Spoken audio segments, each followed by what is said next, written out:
Hibiscus के पौधों की दो वैरायटीज होती हैं। एक देसी हिबिस्कस होता है और एक हाइब्रिड हिबिस्कस होता है। देसी हिबिस्कस के पौधों की हाइट 5 से 6 फीट तक बढ़ जाती है। ये जो हाइब्रिड हिबिस्कस के पौधे हैं इनकी हाइट अधिक नहीं बढ़ती है और इनमें कई रंगों के फूल खिलते हैं। मेरे पास केवल ये रेड कलर का हाइब्रिड हिबिस्कस का पौधा है। इस पौधे की अधिक केयर करनी पड़ती है क्योंकि इसमें अधिक फूल खिलते हैं। आप जब भी देखोगे इसमें फ्लोरिंग बर्ड्स से बनी ही रहती है और नए नए फूल खिलते रहते हैं।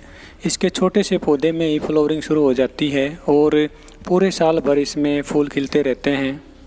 मेरा ये पौधा 1 साल पुराना हो गया है। मैं इसका छोटा सा पौधा लेके आया था और उस समय भी इसमें 4-5 से फूल खिले हुए थे।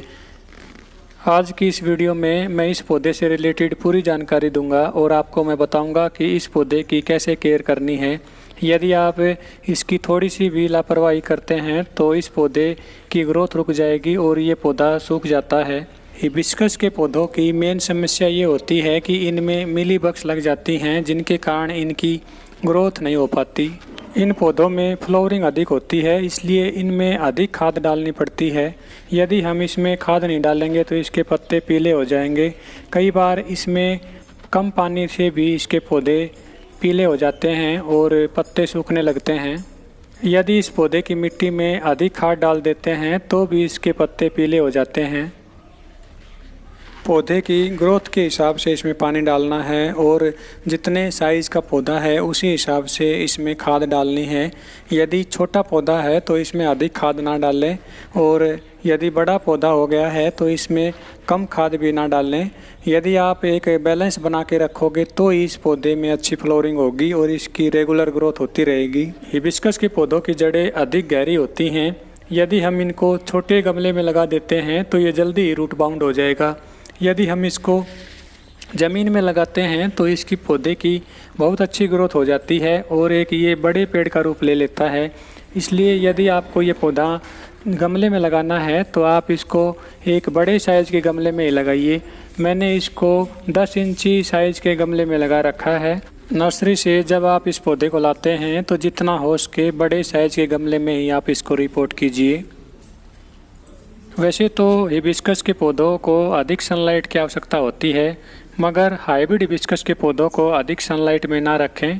देसी वैरायटी के हिबिस्कस के पौधों को आप चाहे जितना सनलाइट में रख सकते हैं, इन पे कोई प्रभाव नहीं पड़ेगा और रेगुलर फ्लोरिंग होती रहेगी। मगर हाइब्रिड हिबिस्कस के पौधों को गर्मी की दोपहर बाद की धूप बिल्कुल भी पसंद नहीं है।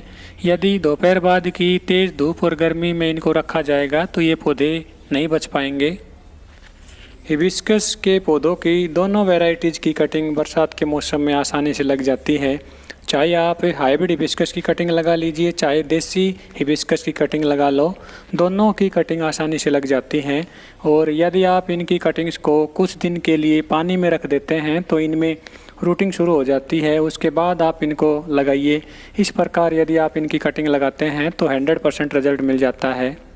यदि आप इनकी कटिंग्स को पहले पानी में ग्रो करते हैं तो कम से कम उनको 15 दिन तक पानी में रखा रहने दीजिए। उसके बाद इनमें रूटिंग शुरू हो जाएगी। उसके बाद आप इनको निकाल कर किसी भी प्रकार की मिट्टी में लगा सकते हैं। यदि आप डायरेक्ट ही इनकी कटिंग्स को मिट्टी में लगाना चाहते हैं तो आप इनको रिवर सैंड में ग्रो कीजिए क्योंकि रिवर सैंड में एक्स्ट्रा पानी ठहरता नहीं है और इनकी जो रूट्स हैं वो जल्दी ही डेवलप हो जाती हैं। इन पौधों की ब्रांचेज की एयर लेयरिंग करने से भी नए नए पौधे तैयार हो जाते हैं। एयर लेयरिंग के लिए हमें बरसात के मौसम का वेट नहीं करना पड़ेगा। आप जब चाहें इनकी एयर लेयरिंग कर सकते हैं। यदि इस प्रकार आप अपने हाइब्रिड हिबिस्कस के पौधे की केयर करते हैं तो ये पौधे कभी नहीं मरेंगे और हमेशा आपके गार्डन में बने रहेंगे। यदि आपको इस चैनल की वीडियोज़ अच्छी लगती हैं तो चैनल को सब्सक्राइब ज़रूर कर लें।